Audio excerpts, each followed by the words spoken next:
vivo.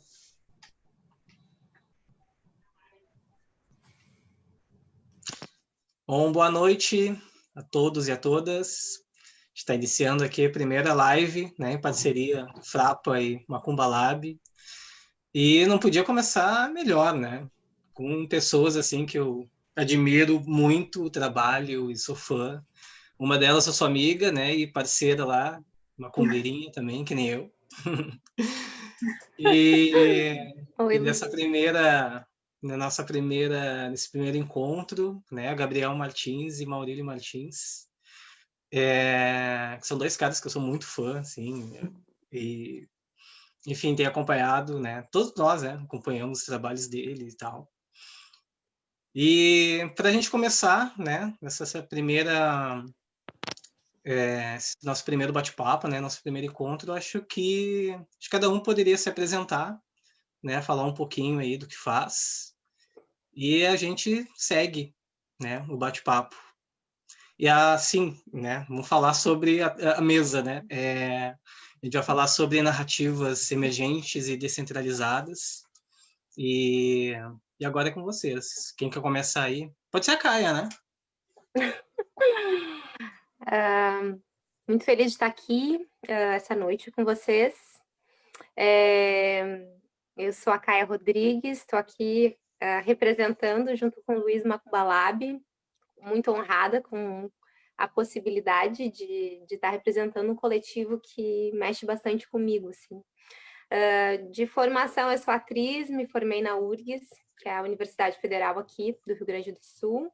Tenho uma caminhada dentro desse espaço como performer, artista de rua, carnavalesca. Eu tenho um bloco de carnaval chamado Bloco da Laje, que eu me dedico bastante a ele, sou compositora do bloco também e cantora. E com o cinema, esse amor que cruza com o teatro, assim, né, que a gente vai fazendo meio sem resposta quando a gente começa a fazer, assim, né, quando a gente vem do teatro a gente não entende tão bem, assim, e fui atravessada pelo cinema aqui em Porto Alegre. Tenho uma caminhada enquanto atriz, como roteirista, e me apaixonando por outros cantos disso também. Tenho uma série onde eu tenho um personagem na Netflix, que é o Necrópolis, e o Alcelice também, para quem quiser assistir. E estou muito feliz de estar com o Maurílio e com o Gabriel aqui, que eu admiro demais o trabalho. Maravilhosa, multitalentosa. Gabriel, quer seguir nas apresentações? Pode ser. Bom, eu sou Gabriel Martins, cineasta de Contagem, Minas Gerais.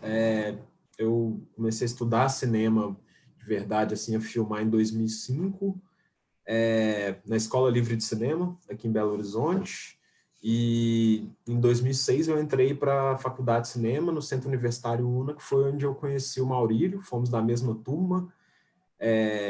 E aí a gente já começou ali a maquinar, né, pensar o que seria a Filmes de Plástico, essa produtora que tem também como membros o André Novaes Oliveira e o Thiago Macedo Correia.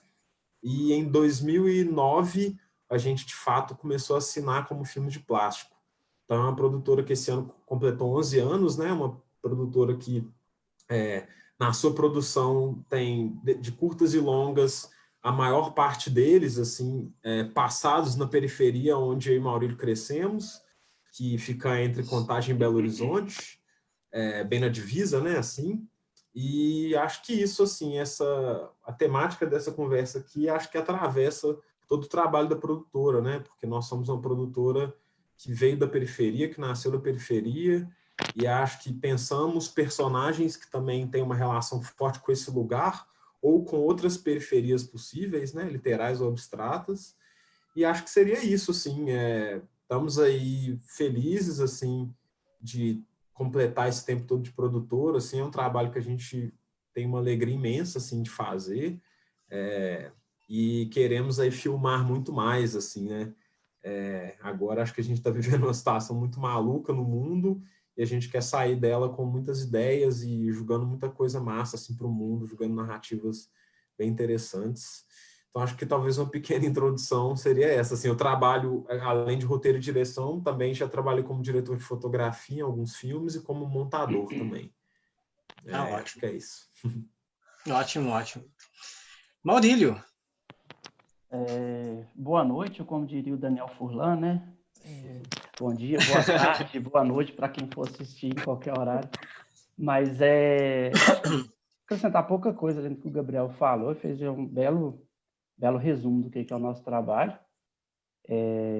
Eu, antes de fazer cinema, eu ainda fiz umas incursões para fotografia, design, estudei pedagogia, trabalhei em alguns lugares, fábrica, supermercado, açougue, enfim.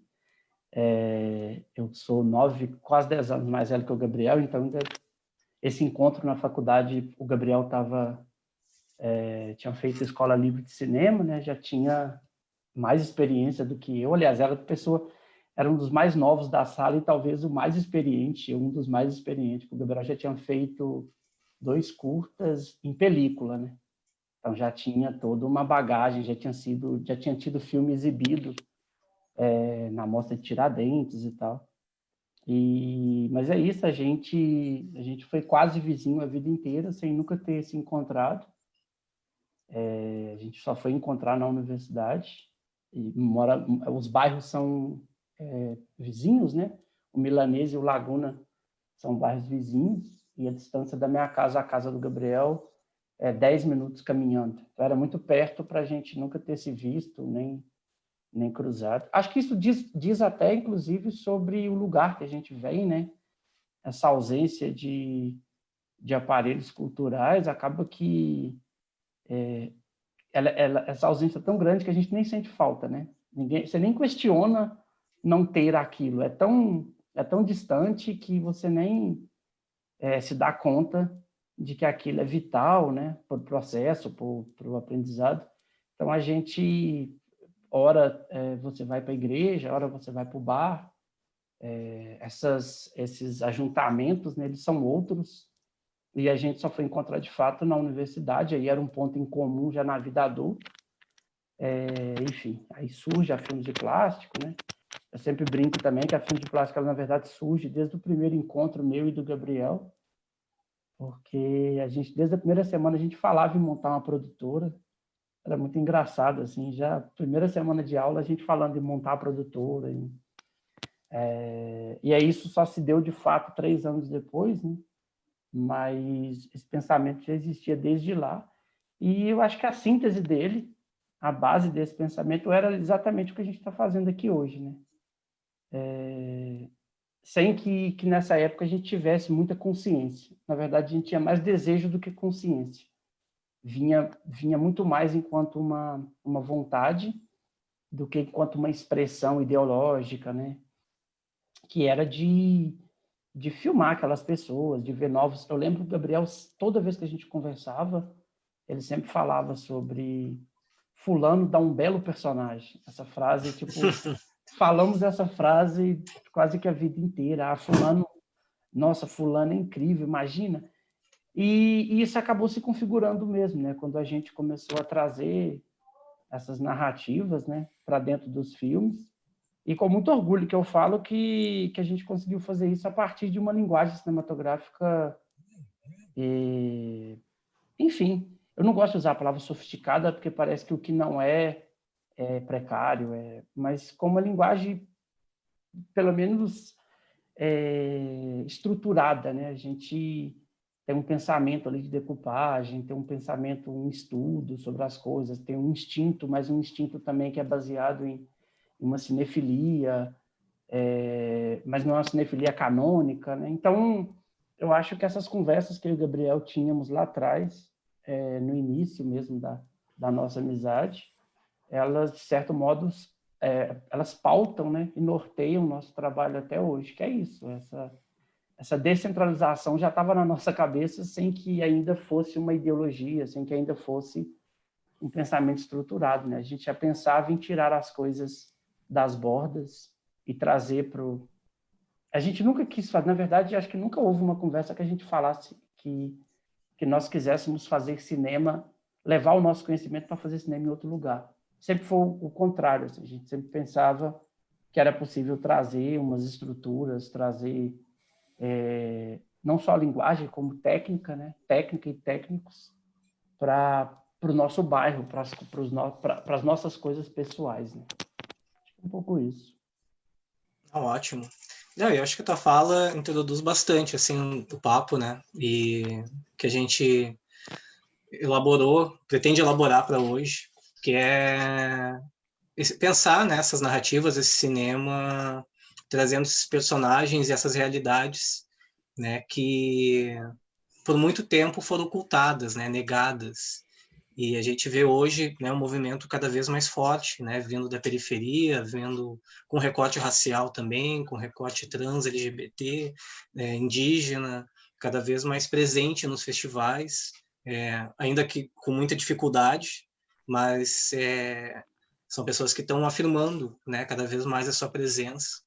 E a gente vem, né, e traz essas nossas vivências, né? Quando eu vi No Coração do Mundo, rolou uma identificação muito forte, assim, porque é o bairro onde eu moro, né? Só que a versão gaúcha. Muito parecido ali, as relações, os personagens. Então, acho que só faz sentido, né? O cinema, para mim, pelo menos, eu acho que para vocês também, através do trabalho de vocês, dá para perceber isso, falando, né, sobre essas histórias. E eu acho que para iniciar, assim, esse nosso bate-papo, né, até pensando nesse momento político que a gente está vivendo hoje, né, desse extremismo cada vez mais atuante na sociedade, acho que a gente poderia falar um pouco sobre a importância, né, de se investir nessas narrativas diversas, né, plurais no audiovisual, como ferramenta também de afirmação, né, de combate. E eu queria saber um pouquinho de vocês, assim, como é que vocês enxergam isso dentro do trabalho de vocês, dentro daquilo que vocês desenvolvem, né? E fiquem à vontade para a gente iniciar essa conversa. Vai. Eu posso falar. Quem começa, né? Quem que vai? Eu só joguei, eu jogo e é isso. Não, acho que eu acho que pegando carona um pouco no que o Mauro estava falando, eu acho que o nosso cinema da Filmes de Plástico, ele se pauta muito pela sinceridade, assim, pela honestidade. Tanto que muitas vezes quando a gente vai falar do nosso trabalho, a gente sempre coloca muito como as escolhas sendo naturais, né? As escolhas sendo muito orgânicas, as escolhas dos personagens, visuais, porque elas dizem respeito a algo que não foi planejado e estruturado como um grande plano, assim, né? A gente consegue hoje, com 11 anos, até organizar muito essa produção, né? Mas no momento em que cada filme foi feito, eu diria ainda é feito, ele responde a impulsos muito fortes, assim, da nossa própria identidade, né? Da identidade nossa coletiva, mas também individual de cada um que escreve um roteiro, né? Enfim. E essa identidade ela é formada pela nossa criação, né? Pelo nosso bairro, que foi onde nós passamos a maior parte das nossas vidas, né? A gente também, todos nós da produtora já moramos em outros lugares, mas a periferia foi a maior parte da nossa vida. E também, assim, o momento onde passamos nossa infância, adolescência, começo da vida adulta, assim, um momento de formação, né? Então, acho que esse lugar está incrustado na gente. E a gente traz uma sinceridade que eu acho que, pela história do cinema brasileiro, ela não é tão comum.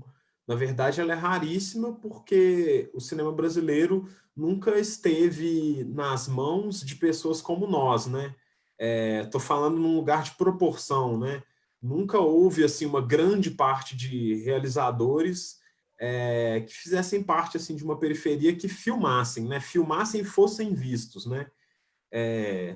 E eu acho que principalmente quando a gente aparece no cinema, quando a gente começa a ser notado e reconhecido, o nosso trabalho, eu acredito que era um momento de ainda maior elitização, né? Pós-retomada, começo dos anos 2000, e acho que era um momento em que o cinema também permanecia e se destacava muito fortemente por esse lugar, assim, de quem o ocupava, né? Isso não significa que não tinham filmes interessantes, narrativas interessantes, mas eu acho que tem algo que faltava, e eu acho que algo que cruzou a nossa geração também e que fez parte crucial da nossa cinematografia foi um acesso a equipamentos de filmagem que fossem um pouco mais baratos e produzissem imagens interessantes, com uma qualidade interessante, né? Os nossos primeiros filmes foram produzidos com equipamentos tipo câmeras Canon 7D, 5D, que acho que muita gente passou a filmar com esses equipamentos, essas câmeras fotográficas que também filmam, né? Que se tornou muito comum. Eu acho que de lá para cá, muito mais pessoas estão filmando, né? E eu também eu gosto sempre de salientar que eu acho que os festivais de cinema também passaram a olhar para essa produção de forma diferente, porque quando a gente começou a filmar, existia uma distinção entre filmes feitos ou finalizados em película e filmes feitos e finalizados em vídeo. Muitas vezes em festivais grandes, como o Festival de Brasília, os filmes feitos em vídeo tinham uma exibição numa sala menor, numa projeção que era pior, enquanto os filmes em película eram passados no Teatro, no Cine Brasília, uma sala grande. Então, tinha uma distinção que, por muito tempo, significava ter mais dinheiro, né? Então, acho que, novamente, a grana separava um certo nível de apreciação dos filmes, um certo nível de interesse, porque, às vezes, os filmes que passavam numa sala melhor não eram nem escritos sobre, e se você não escreve sobre uma coisa, essa coisa meio que não existe na história, né? Ela acaba não existindo, assim. Então, eu acho que a gente pegou esse momento de mudança. A gente ainda teve que fazer em alguns filmes essa cópia em película, fazendo dívida para poder ocupar esse lugar, porque a gente achava que os nossos filmes tinham que estar nessa tela grande, não tinham que estar na sala alternativa. Não que esse fosse um problema nosso, né? Era o jogo que colocaram para a gente jogar, e ainda bem que, com o tempo, esse jogo foi sendo um pouco destruído, assim, ou diluído, a partir do momento que não fez tanto mais diferença isso, né? Essa questão de vídeo, película meio que se cruzou. E aí, enfim, festivais como Tiradentes e outros acho que foram importantes nesse sentido de colocar meio que no lugar de igualdade filmes que foram feitos com 3 pessoas e filmes que foram feitos como o caso do Fantasmas, um dos filmes dos nossos filmes, um filme de uma equipe lá de 5, 6 pessoas que passam na mesma sessão de um filme realizado com um edital de R$100 mil, de R$70 mil.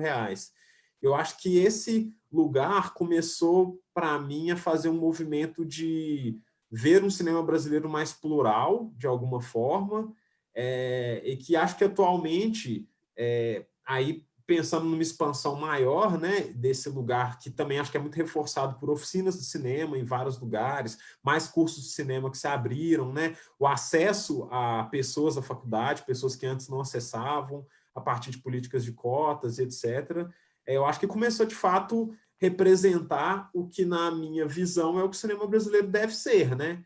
Que é corresponder ao que, de fato, é a maior parte da sua população, né?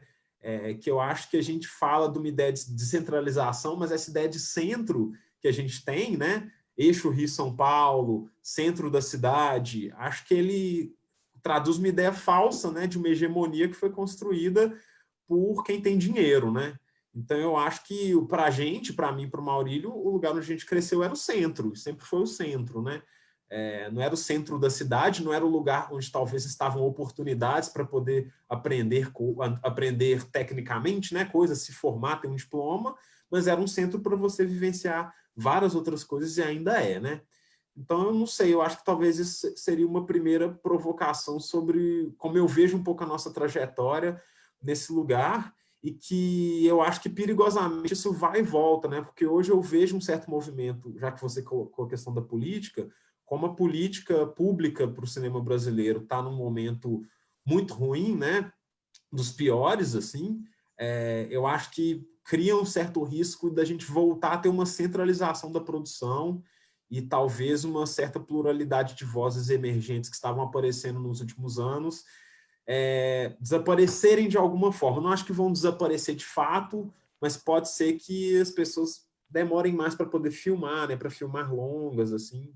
Não sei, né? Também acho que a gente vai entendendo isso ao longo do tempo, mas eu acho que é um pouco por aí, assim. E nosso lugar, assim, sempre foi brigar para se fazer entender, assim, fazer filmes que valorizassem esse lugar que não era considerado o centro, assim. O Maurílio deu durante essa quarentena e continua dando um curso sobre atuação, e acho que a gente sempre fala, vou deixar até para ele falar, porque a gente sempre elogiou muito a atuação nos nossos filmes, e eu acho que, na verdade, e que de fato a gente tem muita atenção a esse trabalho, e acho que aí também existe uma ideia, talvez a Caia também pode se manifestar sobre isso, uma ideia de descentralização também, assim, porque acho que sempre foi colocado para a gente que o certo seriam sotaques de novela, que é um sotaque neutro, né?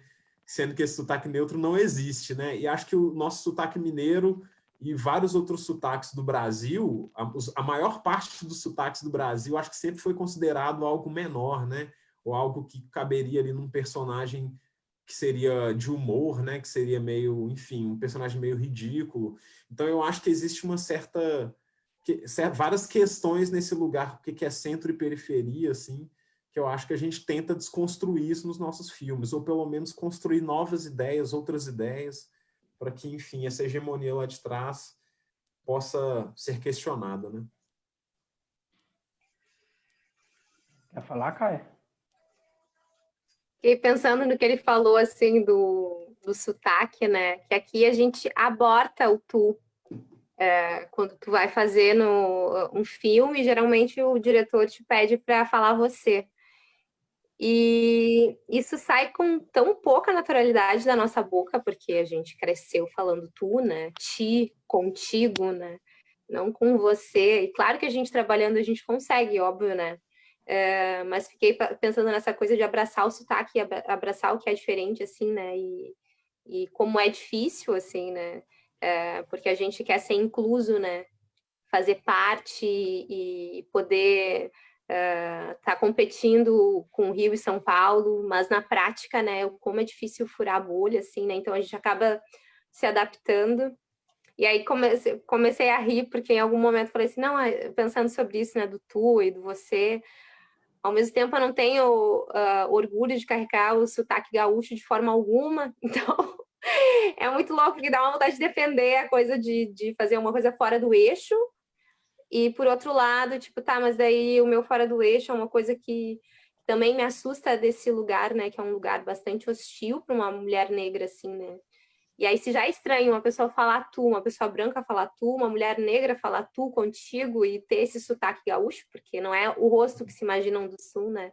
É mais estranho ainda, assim, né?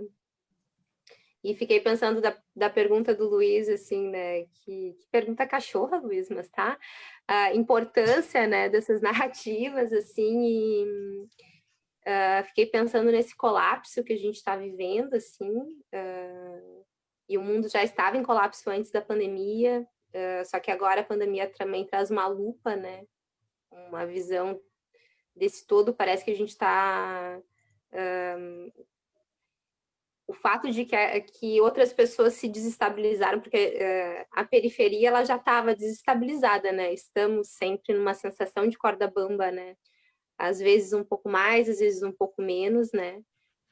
Dependendo do governo, às vezes a gente consegue estar mais erguido, né? Então é muito legal quando tu traz isso, Gabriel, lembrando das cotas e dessas iniciativas que colocaram tantos de nós na universidade, assim, né?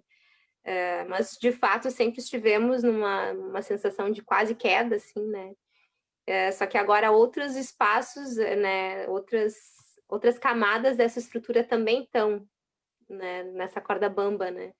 Então a sensação de colapso ela é geral e daí tem uma lupa, né? Nesse desconforto, né?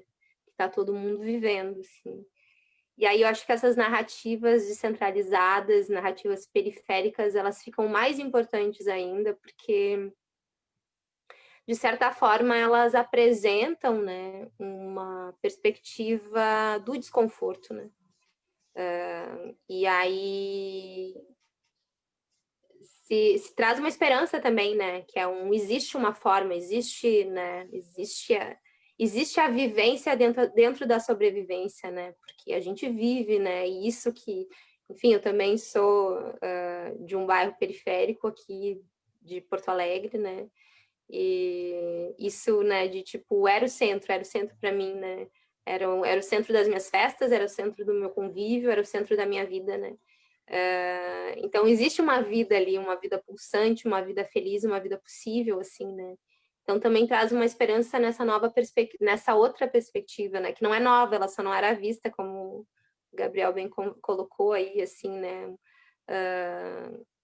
E é interessante que esse desconforto geral que estamos vivendo dessa pandemia também faz isso, né? Que se observe essas narrativas até quase invisíveis, né? Ou volta e meia visíveis parcialmente, visíveis às vezes quando é interessante e depois esquecidas, né? Porque tem esse lugar também que, né, às vezes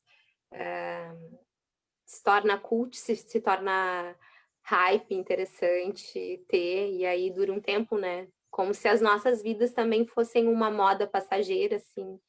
E a gente sabe que não, né? Então, torço muito para que esse cinema não seja destruído, apesar do que a gente está vivendo hoje, né, na nossa política. Eu queria só fazer um comentário. Enfim, é uma conversa muito mais longa, é uma reflexão que é muito mais profunda do que eu vou falar aqui agora, mas eu acho que ela é importante ser pontuada, é de que esse cinema periférico, ele não é um gênero, né? Dentro desse cinema feito na periferia, você tem diversos cinemas sendo produzidos. O ponto é que ele acaba virando, porque esse cinema periférico, ele é processo, né? Ele é o processo. Cinema feito ali, por pessoas dali, muitas das vezes, com as pessoas dali, em alguns casos. Então, ele parte de um processo. O problema é que esse abarcar o cinema periférico como gênero, ele também parte de uma política, né, que já é anterior, o cinema preto também passa por isso, das pessoas abarcam isso enquanto um gênero, que é até uma forma de deslegitimar, né? Porque você, inclusive, quando você coloca tudo no mesmo bojo, você tende a não explorar ou a não potencializar as virtudes individuais, as virtudes dos processos, né? As investigações estéticas, as investigações intelectuais, e aí você vai colocando isso tudo dentro de um caixote e vai acontecendo o que eu brigo muito, o Gabriel briga, a gente briga muito na produtora, né? Que é esse encaixotamento.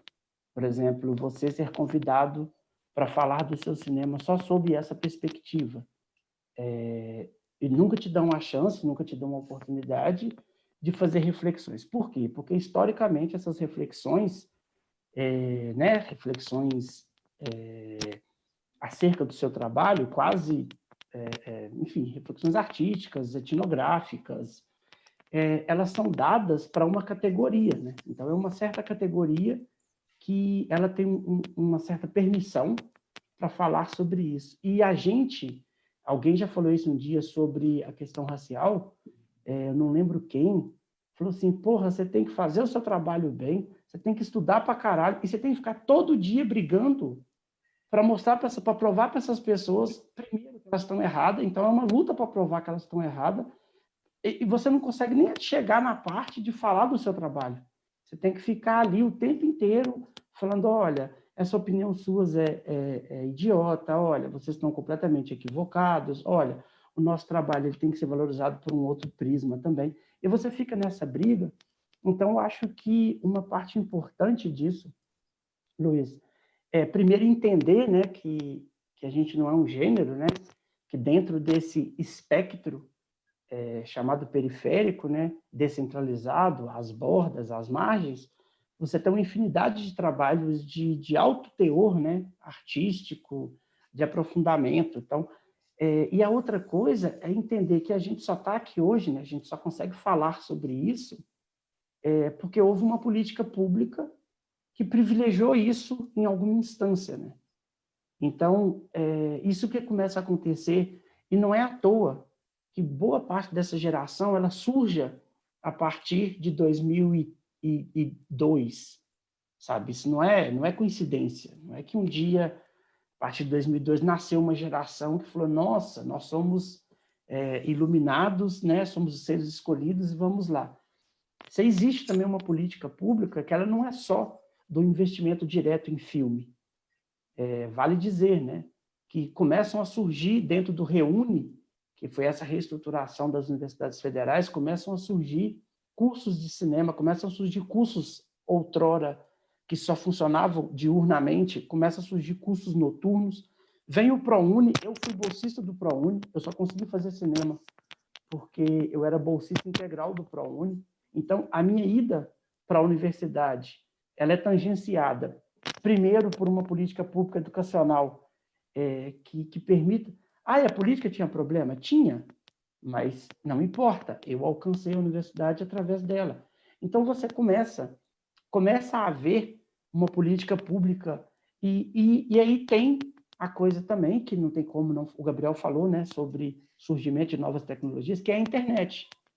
Então, você tem a internet, o surgimento da internet, nessa comunicação, você tem o surgimento de novas tecnologias, você tem uma política pública que ela privilegia isso, né? A política do Gil, ela era claramente uma política da descentralização, e aí começam a surgir faculdades de cinema, revistas eletrônicas de cinema para se discutir, começa a vir essa geração produzindo filmes com câmeras digitais. Então, esse processo, hoje é mais fácil de observá-lo, claro, né? Porque a gente está falando de um contexto histórico que já vai aí está caminhando para 20 anos, então, na história, quando você já vai fazendo isso, né, 20, 25 anos, você começa a ter mais clareza, mas é vital falar isso, que a gente também é fruto de uma política pública que colocou, sabe, que deu voz, que deu cara.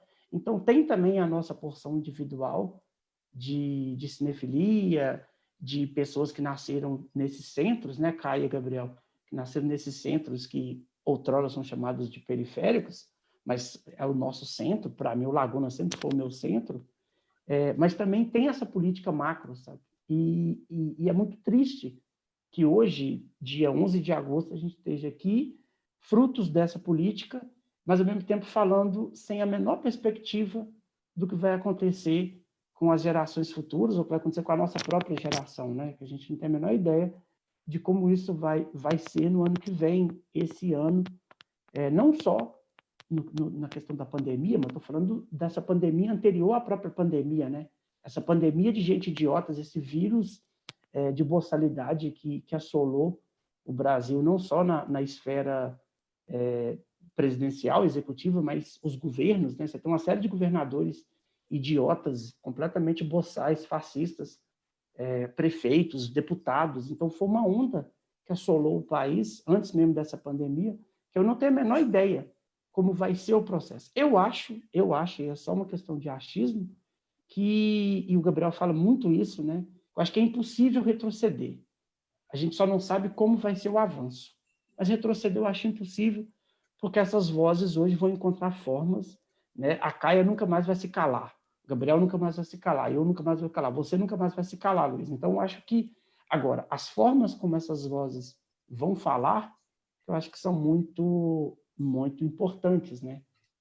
Como essas vozes vão ser ouvidas. Vem uma geração aí que pegou carona, que ficou empolgada, que viu as coisas acontecerem, de repente eles estão sem chão, né? Porque a nossa geração ainda, a nossa turma, ainda pegou ali fundos, editais. Agora você não tem nem Ancine, né? A Ancine está natimorta. Então, eu acho que é isso. Muito... Eu acho que equilibrar essa balança entre falar do que é o nosso trabalho na periferia, do que é a gente enquanto agentes individuais, né, falando a partir do nosso lugar, mas entender também que a gente só conseguiu ter essa voz a partir dessa conjunção enfim, tecnológica, de políticas públicas, de um presidente de esquerda, de uma política voltada, não só de esquerda, mas uma política voltada para a descentralização da cultura através de um ministro da cultura, enfim, que depois trouxe outro e gerou todo um trabalho maravilhoso. Eu acho que são essas coisas, né? É necessário falar sobre o macro para eu poder também me colocar aqui enquanto indivíduo. Né? Sim. Não, acho que as falas de vocês são muito potentes e é isso, essas vozes estão podendo ser ouvidas hoje, essas manifestações estão sendo observadas, né, e sendo possíveis hoje porque houve, né, também arranjos políticos. Mas para além, né, dos arranjos políticos, é uma característica, né, dessa margem, né, que sempre resistiu, né, de alguma forma, mesmo sofrendo opressões, né, invisibilidade, mas ela sempre fez essa pressão, né, de apontar para o centro que ela existe, né, ela precisa ser considerada também nesse jogo. Evidente, né, que politicamente, né, quando as coisas se arranjam de uma forma propositiva, né, e mais humana, essas possibilidades elas são potencializadas, né? Mas como indo na linha do que tu disse, né? É isso. A gente não vai retroceder. A gente só precisa agora reorganizar, né, as estratégias de luta. E é justamente isso, né? Que a gente observa, seja dessas organizações de coletivo. Eu acho que o nosso, né, o Macumba, ele vem muito nesse movimento também, né? A gente acaba surgindo num momento político do país muito complicado, assim. E a gente se organiza, né? E começa a pensar ações, a pensar como se mostrar, né? Como a gente vai agir dentro desse cenário duvidoso, né? Sem ter muita certeza do que vai acontecer, mas pensando pelos nossos. E eu acho que uma das pistas aí para essa construção, né, seja justamente pensar a partir, né, da nossa autodefinição, né? Apesar do centro, né, sempre o centro pensado, né, nessa força, né, que é concentrar ali as diretrizes, enfim, do que vai ser, que é possível, que é decidido, né? Mas a gente está aqui, né? A gente está fazendo o nosso trampo, fazendo nossas correrias e mostrando a nossa cara cada vez mais, né? Eu acho que dentro desse nosso pensamento, aproveitando para o pessoal mandar perguntas, né? O chat está aberto para mandar perguntas e na medida do possível a gente vai fazendo. Tem uma delas que é da Lena Maciel. Ela pergunta para os participantes a questão dos realizadores brancos escrevendo e produzindo histórias sobre personagens pretos, né? Eu acho que isso dá para se estender também, né? Acho que a Kaia mencionou isso, dessa cooptação que às vezes ocorre, né? Por conta de dessas narrativas, né? Que não são contadas por seus protagonistas, né? Pelas pessoas que de fato os vivenciam, né? Mas acho que dentro das nossas construções emergentes e descentralizadas, isso surge também. A gente se depara, né, com essa questão, né, do lugar de fala e de vivências, né? Quando a gente pensa uma história, pensa um personagem, né, cuja existência é muito diferente daquela que a gente da nossa. E eu queria saber, assim, dentro do processo de vocês, como é que vocês trabalham? No nosso caso, acho que não é uma questão, porque talvez seja para, não sei, eu não conheço a pessoa que perguntou, as pessoas que outras pessoas, porque no nosso caso a gente está falando de um lugar onde isso tudo é amalgamado. Então, escrever uma história sobre o nosso bairro, escrever uma história familiar, por exemplo, não tem como. Isso é só pegar as fotos de Facebook da minha família, da família do Gabriel, ou da família do André, que isso vai estar lá explícito. Eu entendo a pergunta no âmbito de outras pessoas, né? Isso, até de uma achei mais certa esse classe, sentido. até de uma certa, mas eu também não poderia responder por elas. Respondendo por nós, assim, por mim, pelo meu trabalho, o trabalho da produtora, o trabalho dos meninos, a gente sempre foi algo muito, muito natural, porque é tão natural quanto é a minha vida, a vida da minha família. A minha família, enfim, ela é uma família de miscigenação forte desde sempre, segue sendo. A família do Gabriel, idem, né? E, então, a gente é fruto disso, e essa vivência isso na periferia é ainda mais forte, porque se tem algo que dá um pouco mais de equalização nas vidas, né? É a miséria.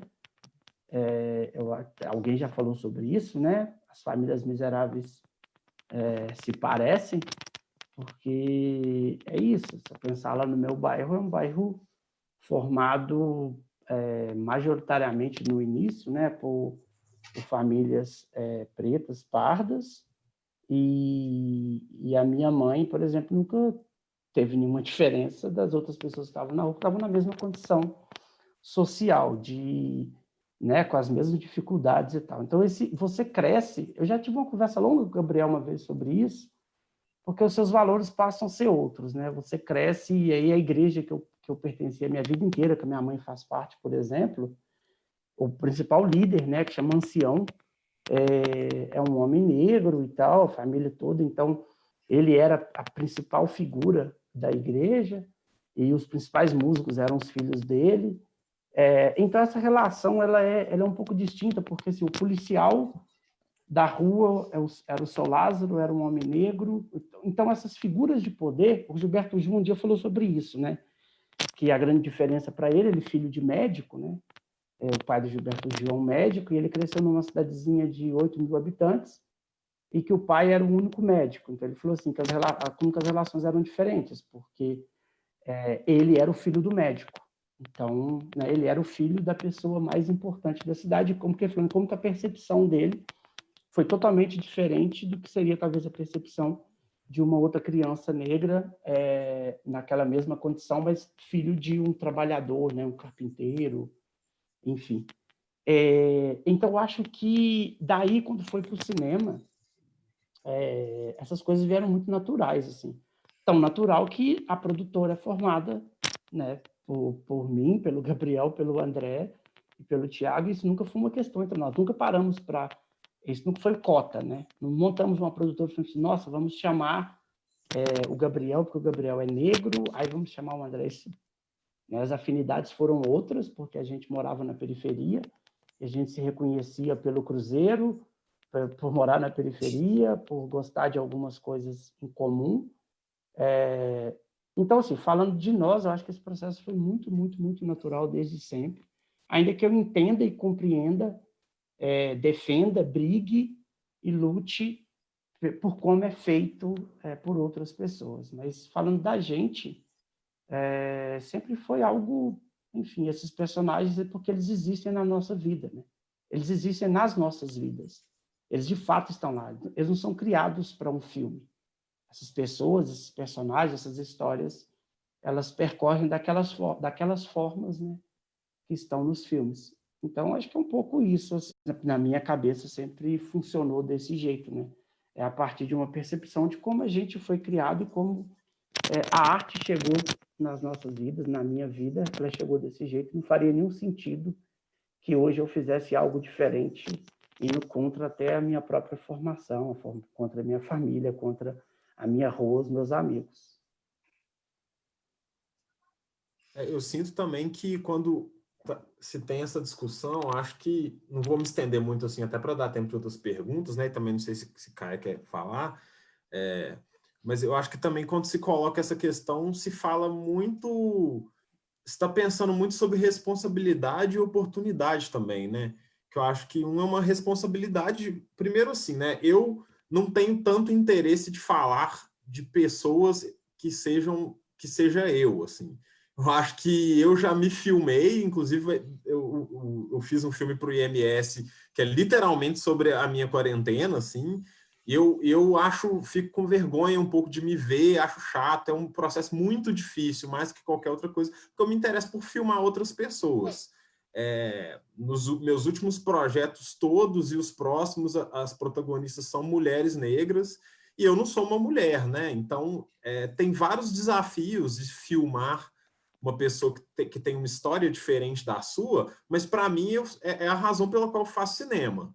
Então, a minha criação artística, assim, ela passa por esse lugar do outro, inevitavelmente. Só que eu acho que isso sempre vai vir com uma responsabilidade de que você está trazendo uma história que você tem que entender ela de alguma forma, e acho que esse processo de entendimento vai vir com encontro, né? Com a atriz que vai fazer, com a pessoa que vai interpretar, com quem mais está escrevendo, com pessoas que vão criar junto com você.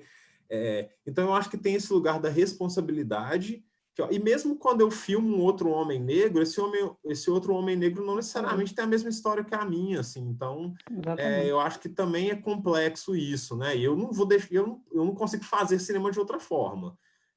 Senão eu vou parar, vou fazer outra coisa. Mas eu acho que e aí tem uma outra questão quando se discute isso, que é a oportunidade. Que, óbvio, quando aparece que o Padilha vai fazer a série da Marielle, não dá, sabe? Porque, na verdade, a gente está falando não é uma... A gente não está falando de uma questão geral que um homem branco não pode fazer uma série sobre uma mulher negra dirigir. Mas é porque, nesse caso, a gente está falando sobre a história do cinema brasileiro.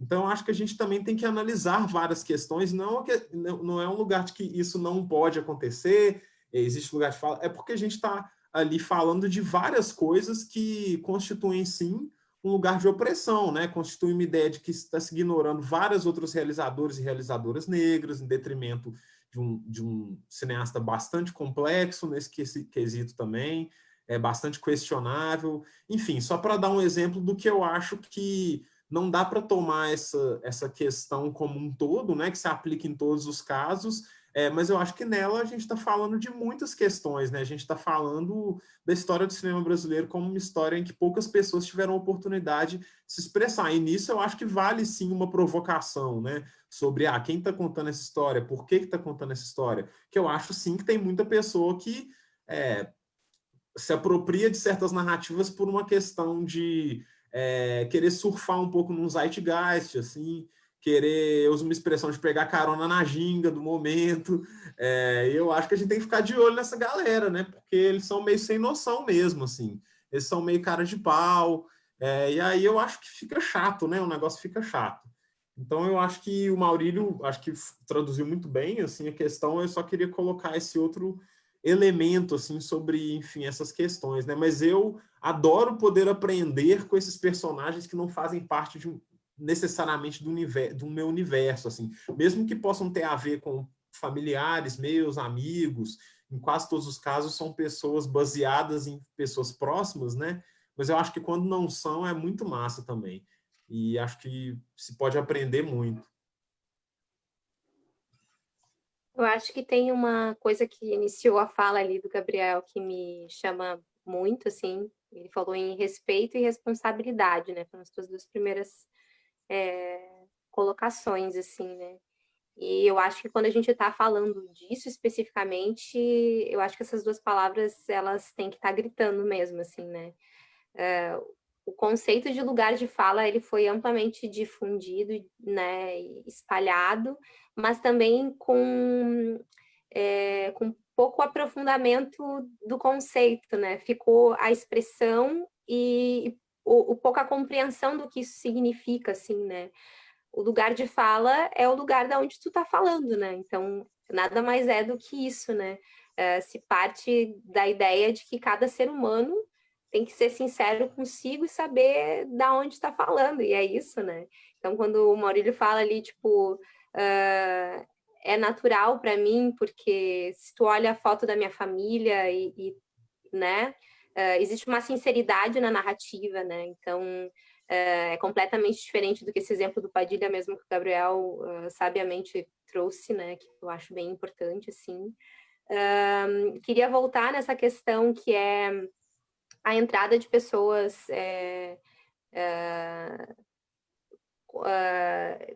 pobres, periféricas, pretas na academia, assim, né? E que isso modifica mesmo o fazer do cinema, né? Isso traz novas narrativas e novas possibilidades, e a gente vem de uma narrativa saturada, né? De pessoas brancas, assim, e as pessoas que tinham um poder aquisitivo, elas contaram e se contaram tanto que foi ficando tão cansativo, assim, que as outras pessoas já não queriam ver, assim, né? E o mercado mostra isso, né? Não só o nosso mercado aqui, né, no Brasil, que está buscando outras narrativas, assim, mas o internacional mostra também, né? E não é à toa que o Parasitas ganha o Oscar, mostrando que, tipo, tá, a gente quer ver outra coisa, a gente está um pouco cansado, né? E não é à toa que, sei lá, o Pantera Negra faz a bilheteria que faz, sozinho, né? E não é à toa tantas outras coisas. Moonlight está ganhando Oscar também, e acho que tem parece que está apontando para um lugar que é tipo, queremos outras coisas, assim, né? Isso é bem delicado, porque o que acontece é, aqui no Rio Grande do Sul especificamente, a gente tem uma universidade que tem curso público só, né? Que é o FPEL, que é em Pelotas. E é muito pouco, né? A gente tem aqui, fora isso, a gente tem as outras universidades que tem uma mensalidade de R$ 3.000, né? E R$ 3.000, quem tem para dar mensalmente, assim, é um público bem específico, né? Então, aqui acho que as narrativas também foram ficando as mesmas, assim, né? E saturaram, né? Então, queria trazer isso, né? Para quem é do Rio Grande do Sul e tá pensando tá saturado para onde eu vou. Eu acho que respeito e responsabilidade sempre. Tá saturado das narrativas, acho que tá precisando talvez contratar algum outro roteirista, talvez não seja para te escrever, talvez chamar alguém para escrever contigo, né? Aprender, né? A gente está aí aberto para isso, justamente. Lembrar que o lugar de fala é o lugar da tua sinceridade mesmo, assim, né? De lembrar quem tu é, assim, para estar se comunicando, né? E quando a gente entende quem a gente é tão bonito também, que a gente entende como se comunicar com o outro, né? E isso, porque é para não virar, assim, também um campo de batalha sem diálogo, porque não é isso, né? A gente quer que o mundo se transforme para que ele seja mais igual mesmo, né? Mais diverso, mais interessante, mais plural, né? Mais justo. E para ter esse diálogo é importante a gente entender isso, né? Que é entender de onde está falando para poder se comunicar com o outro, né? Porque, de fato, quando a pessoa sabe quem ela está falando, é uma pessoa branca, rica, vai falar comigo para fazer um personagem negro e ela está falando da sinceridade dela, né? Olha, quero trocar contigo porque o personagem é assim, eu pensei dessa forma. O que tu acha? Tem vários diretores, vários roteiristas que trocam contigo assim, né? E tem outros diretores que não, que vêm achando que sabem falar de ti, da tua realidade, sem trocar contigo, né? E não sabem, né? E às vezes ficam coisas estereotipadas ali também, assim, né? E não sabemos tudo também. Olha que alívio também poder dizer isso, né? Que a gente está num lugar de estar aprendendo e de poder se reformular e trocar com as pessoas, né? Então acho que tem um lugar também que o cinema construiu de colocar o diretor e o roteirista como num lugar de Deus, assim, né? Olha que exagerada também, tá? Não é bem isso, tá, gente? Mas eu sou dramática. Colocam num lugar tão que não pode errar, então eles colocam também, veste essa armadura às vezes para ir para o set e vir cheio de razão e dá 2 passos para trás, reconhece que tu não sabe tudo, reconhece o teu lugar de fala, de onde tu está falando, quem tu é, para poder dialogar e olhar com sinceridade para o que tu está fazendo, até para trocar com o teu ator, trocar com a tua atriz, deixar o teu roteiro mais rico, mais interessante, assim, né? Responsabilidade e respeito.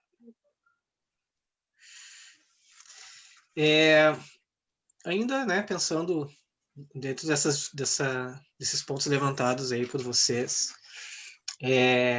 mas aproveitando e levando para um outro aspecto, né, que é do mercado, como vocês, assim, então,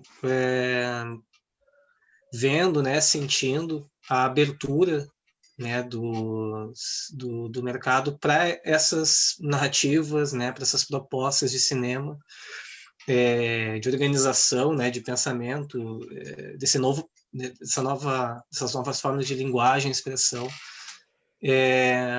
no trabalho de vocês, assim, que aqui no Rio Grande do Sul a gente tem, né, uma percepção, em Minas, a gente queria ouvir de vocês, né, fazer essa troca, ver o que a gente encontra de pontos aí de semelhança, né, cada filme de plástico hoje, né, ela já está numa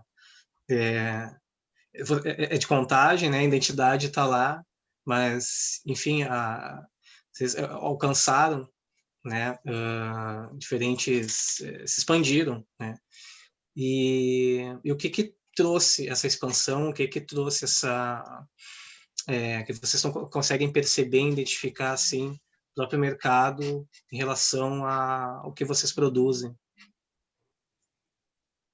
Eu acho que existe uma disparidade enorme entre uma valorização que a nossa produtora tem por parte da crítica, das pessoas, e de fato uma real oportunidade financeira ou de emprego, porque a gente foi uma produtora que construiu um repertório, em parte fazendo as coisas com o próprio bolso, filmes filmando sem grana e tal, e parte com editais públicos. A gente é uma produtora que em 11 anos, só esse ano que eu fui receber o primeiro convite para participar de uma sala de roteiro, assim, que tem muito a ver, que eu só recebi porque estamos em uma situação de pandemia e agora uma pessoa de fora de São Paulo pode participar sem precisar se mudar para São Paulo. Então, acho que tem questões em posições de mercado que continuam colocando uma produtora nossa de contagem há anos-luz de ser valorizado como uma O2 ou como uma conspiração, enfim. Produtoras que têm uma história e são grandes, mas que eu acho que nós também temos um trabalho muito importante assim que foi feito, que está sendo feito. E a gente sim recebe convites, eu acho que tem um interesse na gente, mas eu acho que chega um certo lugar do mercado, né? Que quando a gente vai falar de mercado, eu acho que a gente está falando até mais de um capital privado, assim, porque, enfim, né? Lançamento nas salas de cinema, eu acho que depende de vários fatores. Os nossos filmes, os longas, não conseguiram passar de 9 mil espectadores, 8 mil espectadores no cinema, por vários motivos, né? Que nem vale a pena entrar tanto aqui, eu acho que também é uma discussão que as pessoas sabem, mas no que diz respeito, assim, a entender que a gente a Netflix botar um dinheiro para a gente desenvolver uma série dentro da Filmes de Plástico, isso ainda não aconteceu. Eu ainda acho que existe uma centralização desse dinheiro e dessa oportunidade no eixo. Eu acho doido, assim, como pelo que eu vi até agora das séries feitas e que estão a caminho, quem está no comando disso eu não conheço de alguma produtora fora do eixo Rio-São Paulo. Ou se tiveram, foram muitos poucos casos, e eu acho que a gente tem sim talentos por aí, a gente tem produtoras com estrada forte, assim, né? Então eu acho que existe essa disparidade, assim, um olhar de mercado que ainda nos ignora de certa forma, assim. Talvez pode até valorizar individualmente, assim, mas eu acho que é um percurso que eu estou vendo que está começando a mudar um pouco, assim, agora, que vem junto também com um pouco isso que a Kaia estava falando, de uma certa pressão natural de que essas outras histórias precisam ser contadas. Então, inevitavelmente, essas pessoas vão recorrer a quem estava conseguindo fazer isso de uma forma mais bem-sucedida. E assim, na Filmes de Plástico a gente tem 20 mil ideias por dia, ideia que não falta, e capacidade de fazer também não, porque os nossos filmes não devem tecnicamente a nenhum outro filme, assim, tiveram uma circulação boa, são filmes... a gente é uma produtora de periferia que em 2019 colocou 2 longas em cartaz e esses filmes saíram nas listas de melhores lançamentos do ano, assim. Isso é muito raro, assim, sabe?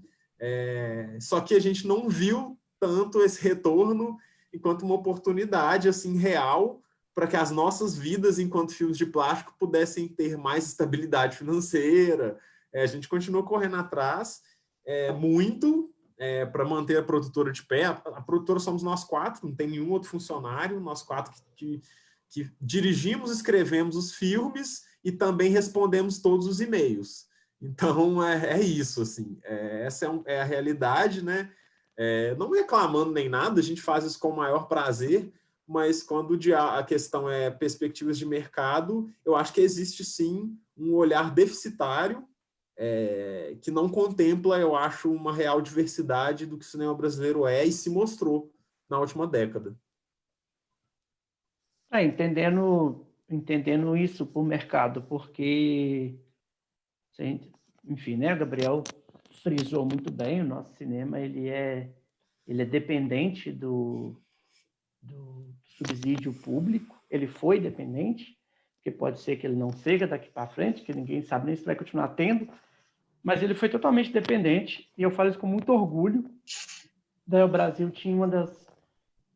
Tem, né? Ainda não está finalizada, então tem uma das políticas públicas, a política do Fundo Setorial do Audiovisual, uma das políticas mais inteligentes, sabe, em muitos lugares. Eu falo que eu já li estudos sobre isso. E ela estava sendo aperfeiçoada dia após dia. Cada ano, o Fundo Setorial, né, o Prodave, quando era lançado, havia um aperfeiçoamento justamente para contemplar não só novas narrativas, mas também fomentar, né? Então, ele investia em salas de cinema, ele investe no mercado exibidor, na produção intelectual, só não investir em curtas. É o grande gargalo, o grande erro do Fundo Setorial foi esse, né? Mas, então, começou a produzir, os técnicos melhoraram. Claro, se você produz muito, você melhora. Nós tivemos a oportunidade, por exemplo, de fazer o núcleo criativo, que foi um dinheiro, que até hoje acho que é o maior dinheiro que eu já recebi na minha vida, assim, deu uma estabilidade para a gente, deu condições desse trabalho ser executado. Esses filmes vão ser produzidos, né? Tá aí o Vicentina, que o Gabriel vai dirigir, o último episódio que eu vou dirigir em algum momento, são projetos que saíram do núcleo. Então, mercado, para mim, era isso, né? Existia um pensamento global que iria abranger toda a estrutura, aperfeiçoar, melhorar essa estrutura, para que, né, surgissem mais eventos, mais festivais, mais escolas de cinema, mais parque exibidor, enfim, que essa cadeia fosse toda levada de roldão, que ela crescesse toda, né, ao mesmo tempo. O problema é que quando você tem a morte disso, o que resta é só esse mercado privado. E aí, nesse mercado privado, a gente está falando de uma política, enfim, vem aí de 50, 60, 70 anos, que é uma política que ela visa lucro. A Caia falou muito bem. Por exemplo, começa a surgir muitas figuras pretas em outdoor de universidade particular. Você sabe que não é a universidade particular que é boazinha que está colocando aquelas pessoas, é porque o público-alvo da universidade particular passam a ser as pessoas pretas. Então, eles falam, opa, beleza, vem cá, Caia, vamos fazer uma foto linda de você aqui, vem cá, Luiz, vamos colocar vocês aqui porque nós queremos esse público. Não tem almoço grátis, né, gente? Enfim, a gente sabe muito bem disso. Então, esse mercado, ele vai se alimentando disso, né, do que vai dando lucro e tal. E ele é meio cego. Ele leva um tempo, às vezes meio míope, na verdade.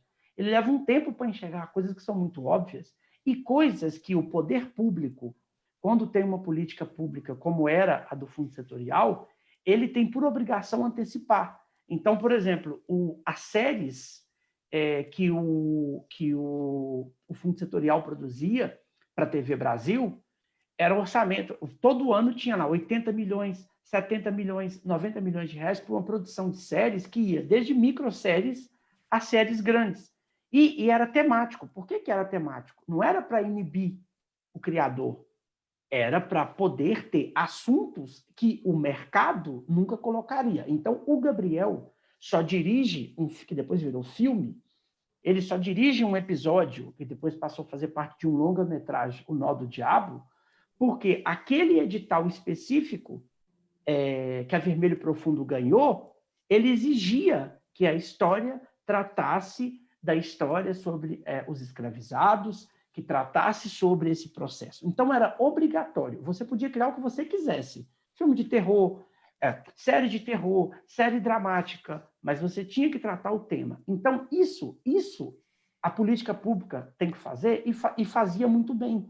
Então, por exemplo, deu a oportunidade de surgirem séries, e de surgir não só séries, de surgirem profissionais, roteiristas e novas histórias a partir dessa demanda. Bom, o mercado, Luiz, ele não tem essa visão, ele nunca vai ter. A gente não precisa esperar. Moonlight, todos esses filmes que a Caia citou, eles não surgiram. Pantera Negra, gente, é muito bonitinho, tudo lindo, mas Pantera Negra é Marvel, né? Pantera Negra é uma máquina de ganhar dinheiro. Esses filmes só surgem quando eles farejam rentabilidade. É necessário, o mercado tem que cheirar rentabilidade para ele colocar isso em pauta.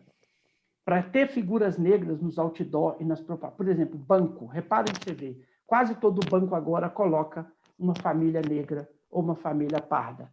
Não é à toa, gente. Por quê? Porque o poder aquisitivo da população negra está cada vez maior e essa população começa a acessar os créditos. Então, eles colocam aquilo ali para você se sentir atraído. Isso é o mercado. O mercado coloca essas figuras quando cheira a rentabilidade. Então, assim, quando o Gabriel fala isso, que ele levou esse tempo todo para ser convidado, eu estou falando do Gabriel, estou falando do André, de pessoas que, enfim, já ganharam todos os prêmios possíveis, já fizeram todos os filmes, não tem mais o que provar.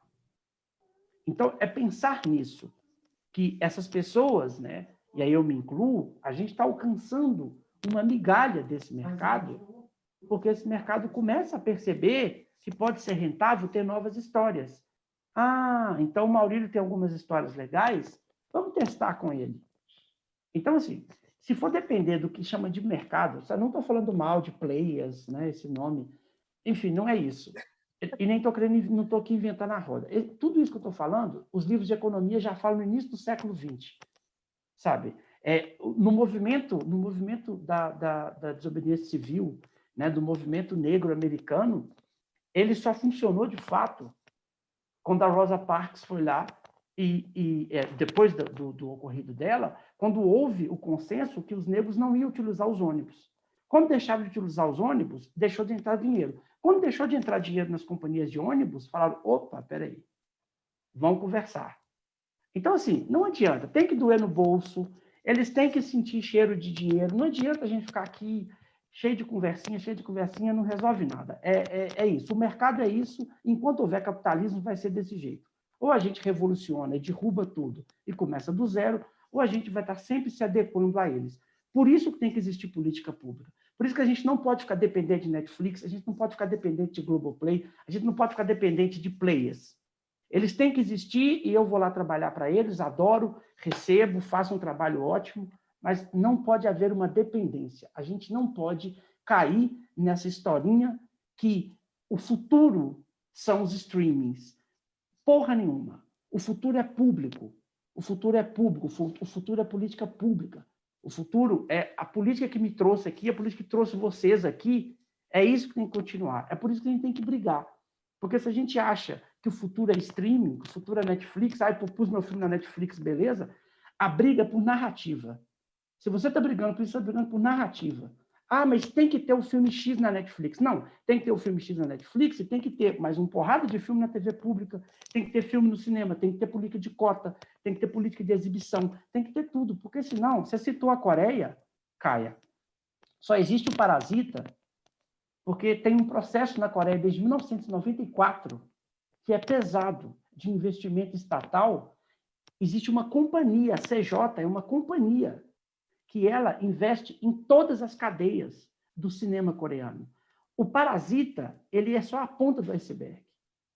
Isso está sendo feito desde os anos 90. Aliás, a Coreia, isso foi só a parte do cinema, porque desde o início dos anos 80, a Coreia vem trabalhando pesadamente na educação de base. Por quê?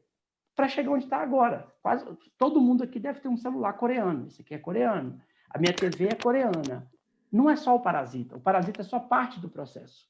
Isso é um investimento público massivo para que o Parasita ganhasse o Oscar. O Bong Joon-ho é gênio, mas junto com o Bong Joon-ho tem um rabo, tem uma cauda de outros diretores e diretoras, tem um processo. Então, assim, é preciso brigar por políticas públicas, é preciso brigar por cotas, é preciso brigar por todas as políticas de minoria, é preciso brigar por isso também. Eu acho muito bonita a palavra mercado, eu quero o dinheiro deles, inclusive, que eu estou precisando. Eu adoro isso, acho muito legal. Mas se a gente for brigar por isso, a gente vai cair numa falácia estadunidense. E essa falácia, os Estados Unidos vendem isso, de que o mercado é que dita as coisas, só que no início do século, você pode pegar, qualquer pessoa que vai estudar sobre a história americana, durante 30, 40 anos, o governo americano criou essa política cultural. Teve investimento pesado para que você hoje assistisse a Marvel na sua casa, que você assistisse esses filmes americanos e se sentisse representado por uma coisa que não tem nada a ver com você, mais do que você sente com um filme brasileiro. O governo americano investiu nisso, e investe ainda. Então, isso é uma falácia, que o mercado dita as coisas e que as boas histórias do mercado vai absorver e vai contar. Mentira, não vai. Eles vão contar quando isso for rentabilizado, quando isso for transformado em dinheiro. Senão, você vai ficar oprimido com sua história guardada. Então, acho que é isso. A briga tem que ser por isso. Eu quero, sim, participar do mercado, mas eu quero que outras pessoas venham comigo e essas pessoas só vão chegar através de uma política pública exaustiva e prolongada. Não é política pública de hoje para amanhã. É política pública de 20, 30, 40, 50 anos. Eu vou morrer, essa política ainda vai estar em processo. Eu vou tentar ser sucinta, porque eu acho que eu já fui muito contemplada pelas falas de vocês. Não tenho dúvida de que não existe indústria sem investimento estatal, isso é realmente um mito, né? E faz parte dessa guerra de narrativas uma realidade paralela que foi criada, assim, né? Muito para desqualificar a cultura, né? Muito para ganhar poder em cima disso, assim, né?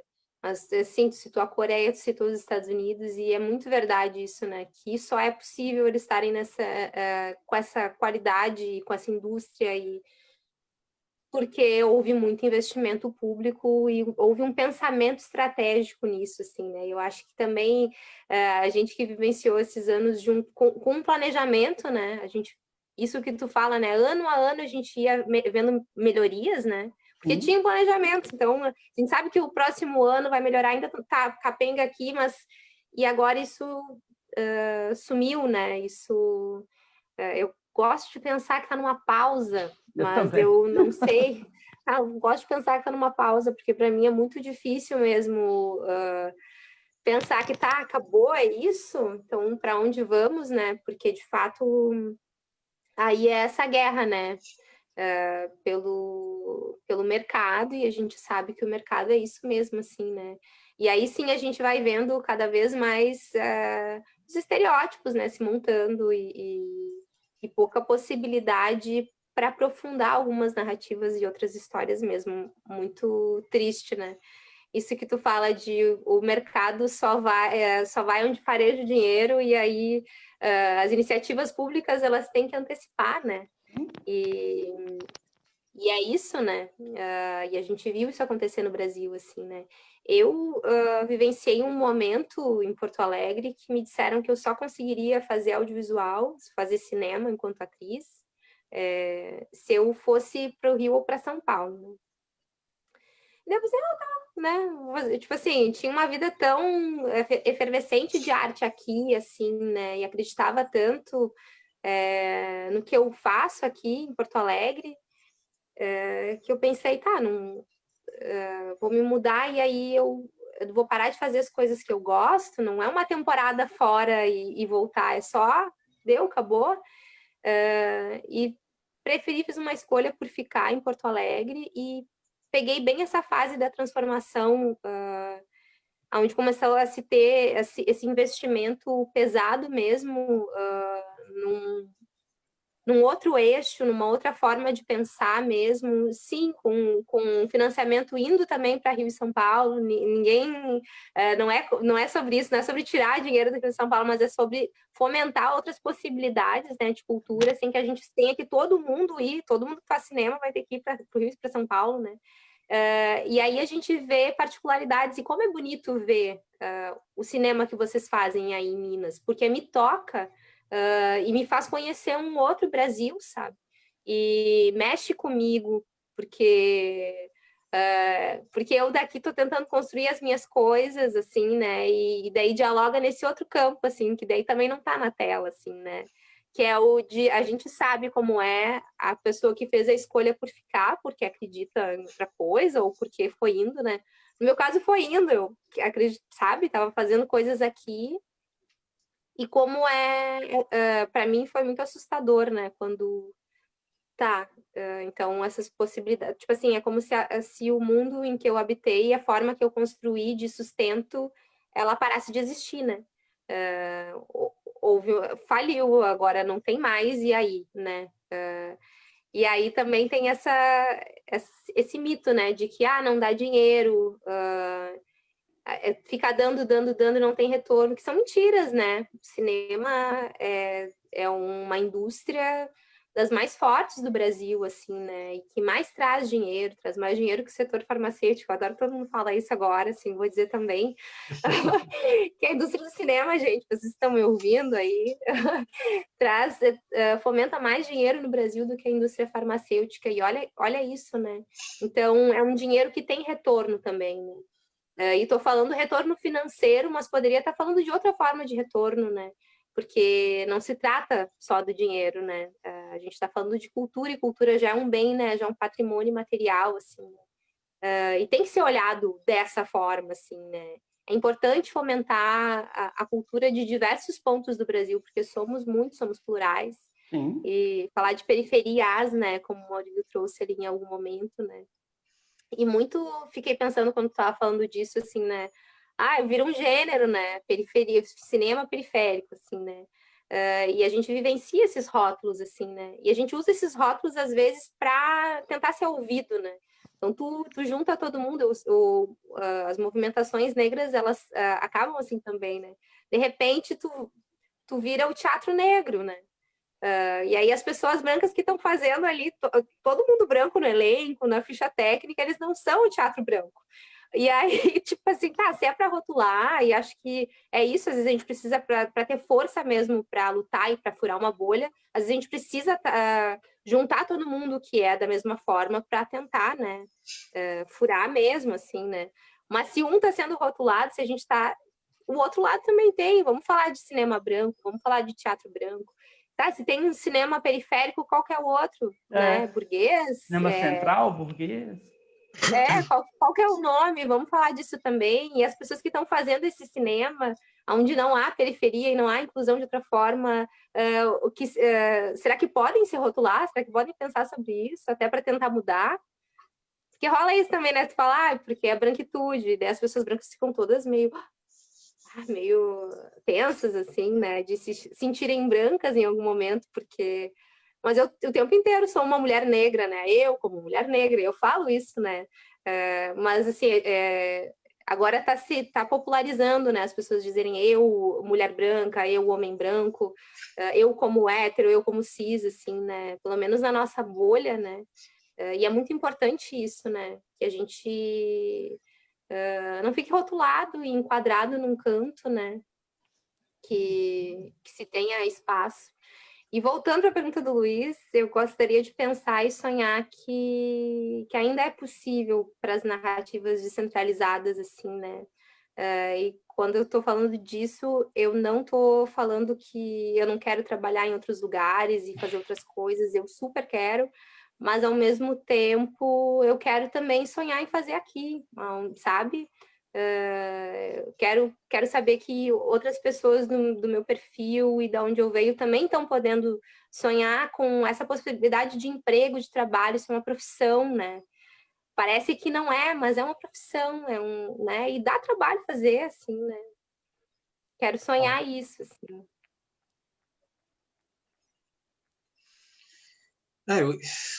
Totalmente contemplado pelo que vocês falaram, concordo com tudo, e é isso, assim, né, a gente está, pelo menos aqui em Porto Alegre, né, enfim, a gente vê muitas iniciativas que vêm, né, desses, seja da periferia, seja de coletivos, né, de fazendo os filmes bancando do próprio bolso, e com muita dificuldade. Aqui é uma dificuldade, né, da branquitude entender que a gente precisa falar sobre essas histórias, e não demora muito, né, isso começa a surgir aí até nos nossos comentários, né, falar sobre, questionar a importância, né, de se investir, de incentivo público, né, no cinema. Isso a gente sabe, né, que está atrelado a uma máquina, né, supremacista, uma máquina de opressão que não quer que a gente, né, que as coisas não querem que as coisas mudem de lugar, né, que querem deixar, né, quem esteve no centro, quem esteve na margem, à margem. E bom, que a história mostra é que a gente está sempre em transformação, né? E seja, né? Eu acho pelo incentivo público, acho que a gente tem que ter, né? Acho que brigar, como o Maurílio falou, a gente tem que cobrar o coletivo, né? O Macumba, ele tem se organizado muito em torno dessas questões, né? Se reunido e pensado muito por essas necessidades, né? De fomentar esse pensamento, né, de que a gente precisa, né, de mais cursos públicos de cinema, que a gente precisa, né, de editais de incentivo para que cineastas e realizadores negros, periféricos, enfim, consigam fazer aquilo que amam, né? Eles tiram o nosso ar não só quando nos pisoteiam, quando tira essa possibilidade da gente fazer o que a gente ama, né, o que a gente quer. Claro. E eu acho que a gente está se encaminhando aí, né, para o encerramento. Acho que a gente poderia deixar aí as considerações finais para iniciar, né, as considerações finais, e dizer que Bom Papo foi muito bom, né, de aprendizado. E Gabriel, quer começar? Bom, eu realmente não sei bem o que falar, não. Acho que, a não ser, enfim, quem está assistindo, tentar fazer esse papel sempre de espalhar, assim, esse conteúdo sobre esse cinema, né? Que a gente está falando a gente citou aí, falou de um cinema que está acontecendo há alguns anos, mas eu acho que tem muita gente que não sabe o que de fato esse cinema é, né? Porque esses filmes que a gente está falando, essas pessoas não vai achar no Netflix, a maioria delas, e a gente talvez, assim, eu ainda acho que existe uma busca por informação ainda muito, enfim, ainda muito aquém do que deveria ser, né? Para a gente poder começar a discutir cinema brasileiro, para o povo brasileiro ver os nossos filmes, ver os vários filmes que estão por aí. Então, eu normalmente, em algumas lives assim que eu tenho participado, as considerações finais, eu sempre instigo assim, as pessoas que estão ouvindo a fazer o exercício de, nessa semana ou na próxima semana, mostrar para 10 pessoas assim que nunca viram um filme brasileiro, um curta, mostrar um filme e tentar buscar esse cinema periférico, esse cinema negro. Se você digitar no Google cinema negro, cinema periférico, você vai achar um monte de artigo, vários filmes. Os filmes da Filmes de Plástico, os curtas, praticamente todos estão no YouTube, então é só entrar na página do YouTube e assistir. Eu acho que a gente combate a desinformação e a gente combate esse ostracismo através da visibilidade e de difundir coisas boas, assim. Atualmente tem muita gente que tá toda na quarentena, está trabalhando, a quarentena não está significando ficar em casa para muita gente, mas para outras está, né? Então acho que é um tempo também de aprender, a possibilidade às vezes de poder ver alguma coisa, e pode ser legal assim que essa pessoa tenha a oportunidade de ver vários curtas brasileiros, E nisso entender mais, né? Entender que existe esse cinema, porque quando a gente viaja por aí para falar dos nossos filmes, a gente percebe que tem muita gente que não sabe como acessar, não sabe como ver. Então, eu acho que as minhas considerações finais são esse dever de casa, assim, que é para tentar espalhar mais assim esse conteúdo, espalhar esses conteúdos também que estão aqui nessa live, né? Puxar essa conversa sobre essas hegemonias que precisam ser quebradas e sobre essa nova face aí, porque, como o Maurílio falou muito bem, eu acho que é uma coisa que vai vir tudo junto, assim. Não vai ser só o cinema, acho que são políticas públicas em vários setores e acho que não vai ter como, eu acho, isso acontecer sem que a sociedade esteja junto também nisso, assim, né? Afinal, a gente não vai adiantar de nada a gente lançar os filmes no cinema se ninguém tiver interesse de vê-los, assim, ou sequer saberem que eles existem, assim. Então, acho que é isso. Fica esse convite aí. E obrigado todo mundo. Valeu, Caia, Maurílio, pela companhia. Assim. Obrigado, Luiz, também. Todo mundo aí que fez parte dessa parada. Eu queria contar duas coisas que acho que são bem exemplares, ainda que pareçam muito distantes umas das outras. Uma foi... A gente tem uma relação muito próxima com Porto Alegre, né? Eu fui algumas vezes, né? Fui em 2003, 2005 no Fórum Social Mundial, e depois voltei para exibir o Constelações, e fizemos a finalização nossa, né, de som, tanto do Temporada quanto do No Coração do Mundo, nós fizemos em Porto Alegre com os meninos da Gogó, que são parceiros nossos.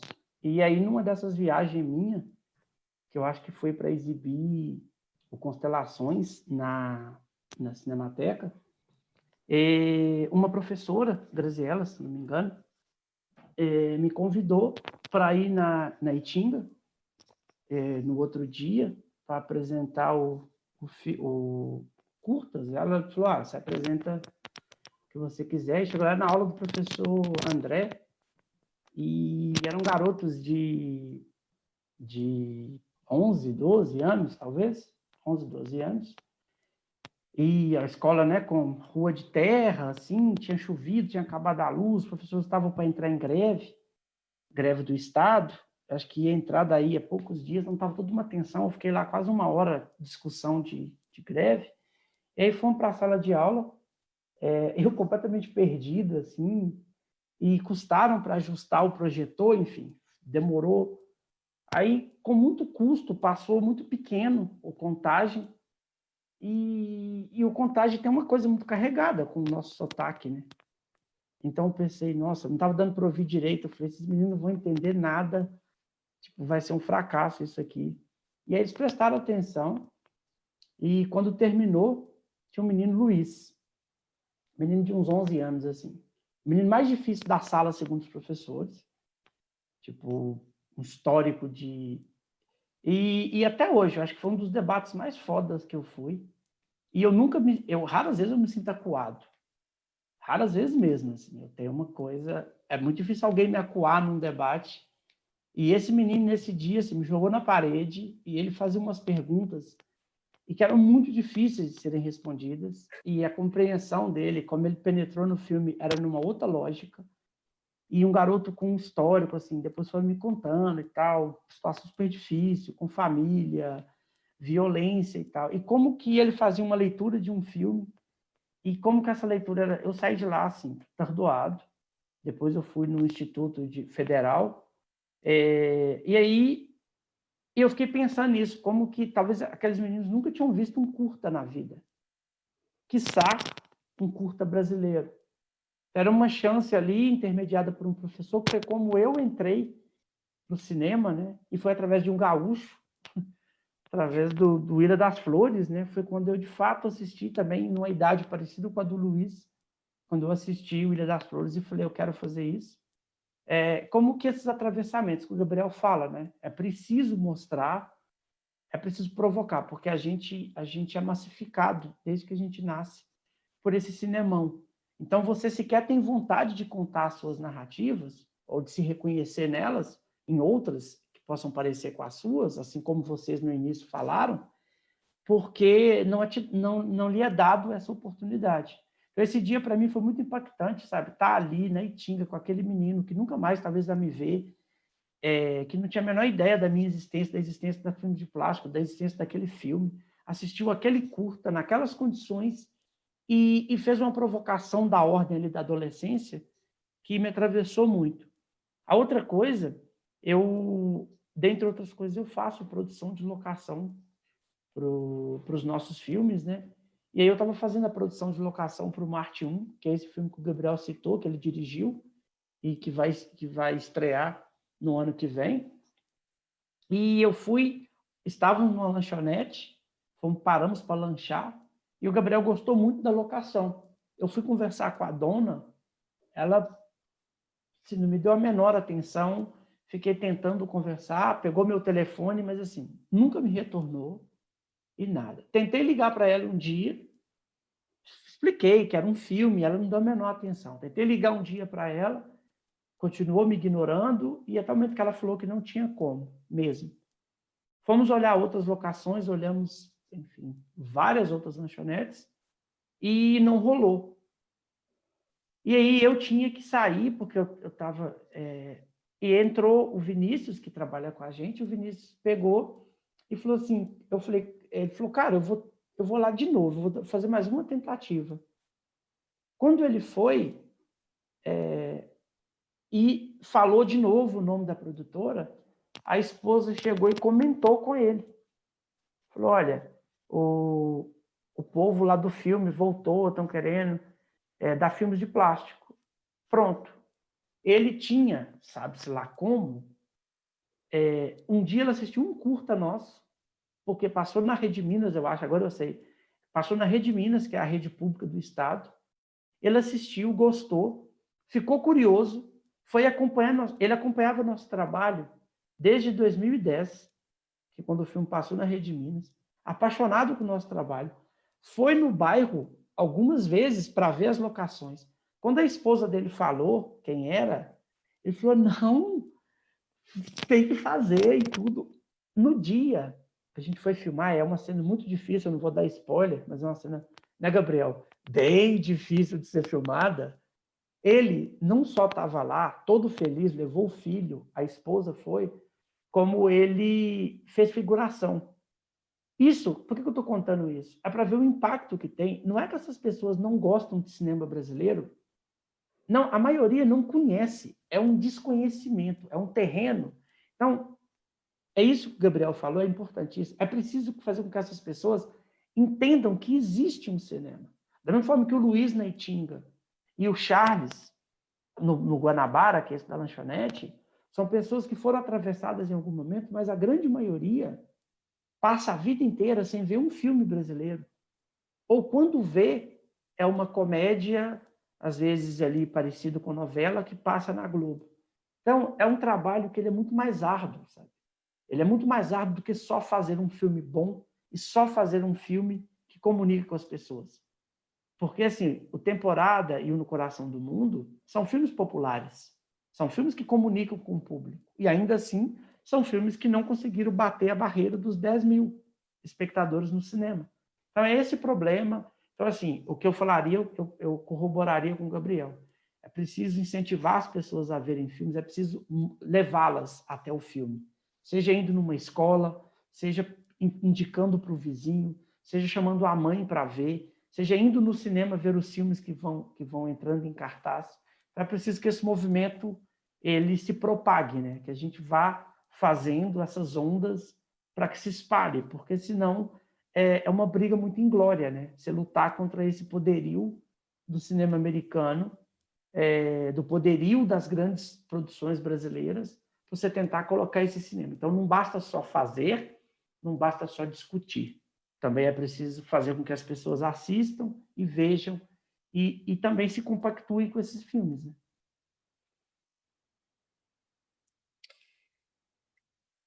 Nossa, é uma linda história. Eu fiquei pensando nesse menino. Bom, eu sou professora também. E tenho essa... tento levar sempre, né, os meus alunos para conhecer arte, assim, né? E em museu, muitas vezes, é a única experiência da vida inteira, né? Vai uma vez com a escola depois, né?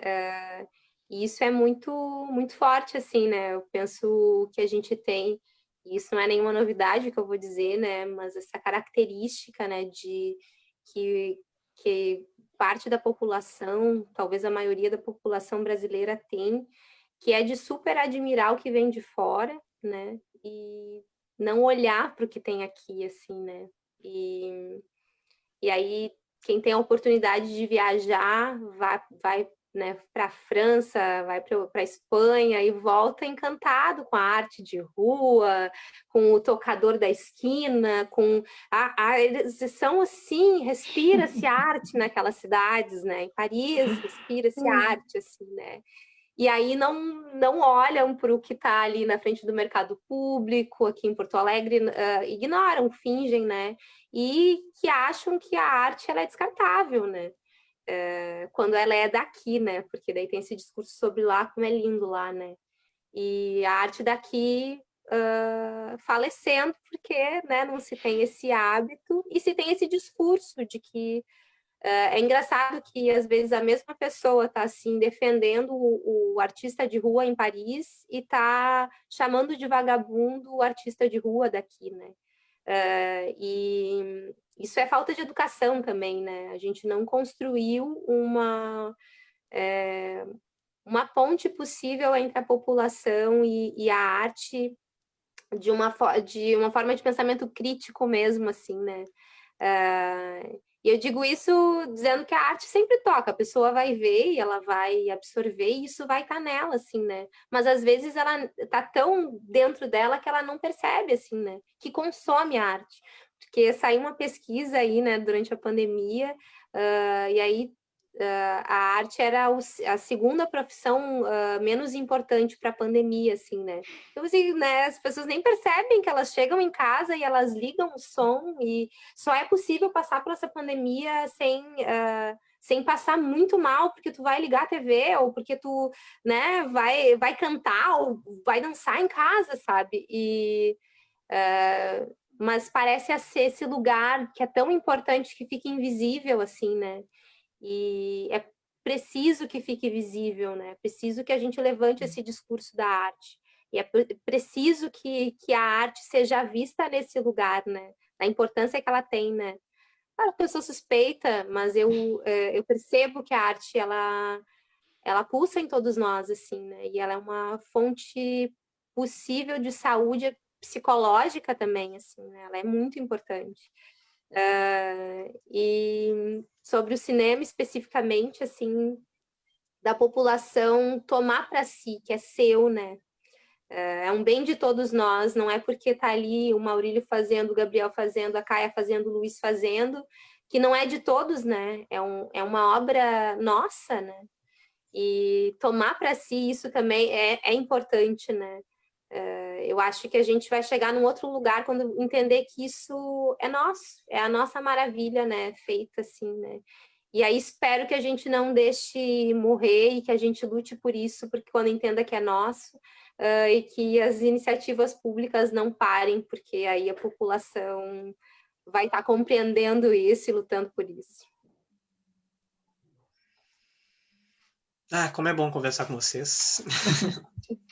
Como é bom ouvir essas palavras, é revigorante, né? Uma terça-feira, aqui tá frio, chuvoso, e vamos fazer toda a diferença pro resto da semana.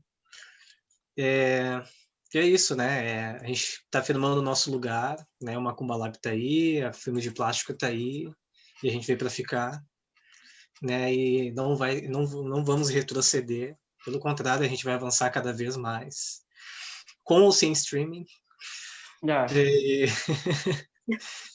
E eu queria agradecer, né?